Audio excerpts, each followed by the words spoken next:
Tony Atlas says that Sasha Banks has made a big mistake. What's your thoughts? And by the way, he's talking about Sasha Banks. I don't even know if she officially quit or not. No,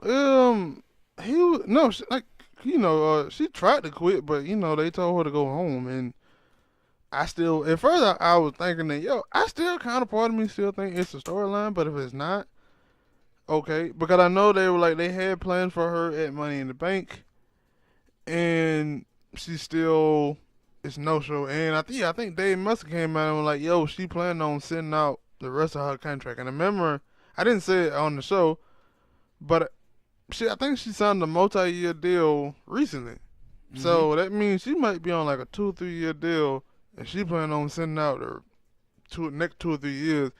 And he was like, I think that she making a bad thing for her career because he was saying crazy stuff like, the WWE don't need her, she need WWE. And I'm like, you might not be seeing all these other wrestling places blooming right now. Yeah, that's what Tony Atlas said. Yeah. Now, if I'm correct, and I may not be, if you in the comment section and you know about this, then correct me if I'm wrong. But isn't Tony Atlas the dude who was Dwayne Johnson, the Rock father partner? I hadn't seen a picture of him. I didn't read all his profile stuff. Now, I think it was Tony Atlas. And see, the reason why I say that is because he probably, at this point, using his story to talk about Sasha Banks, because when he was in back in wrestling, it was him and Rock Daddy. It was tag team. And now Tony Atlas, he had a great wrestling physique. Had the look, but he was disaster for his attitude and his personality pertaining to the business, and that's why he never became the big major star that everybody thought he could have been. So he may be talking from his perspective and pretty much thrusting it on her, saying he's seeing himself in her, and I don't think that's the thing with Sasha. Mm-hmm. Like his thing, when you hear about Sasha for the locker room, it's like everybody in the locker room likes Sasha and they enjoy her being around. There was a whole totally different thing with Teddy Atlas. It was people in there who wanted to choke Teddy.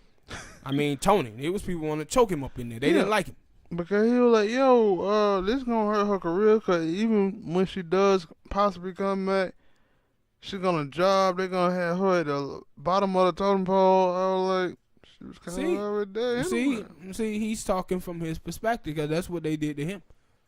And, and now I was like, I don't, because he was like, she basically fired now. That's why they sent her home. And I was like, I don't see it as a bad, if you would have said it was a bad thing for her, then you must have said it was a bad thing for Neville. But Neville is off having a great old time wrestling in Dragon Gate and then now in AEW. He's doing a good job. And it's a lot of people that are having problems now in the WWE. A lot of people are asking for their release. And so I don't know why he singled her out, but to me, it's seemed like, no, it's a lot of people over there now who, Dean Ambrose, Luke Harper asked for his release. They extended his contract. Man, so it's people over there who looking to get out of there. And like I said, it's because they got too many people, too crowded over there. People want to go on and try to be successful and be stars other places, man. Hit that like button, people. Subscribe. Leave a comment.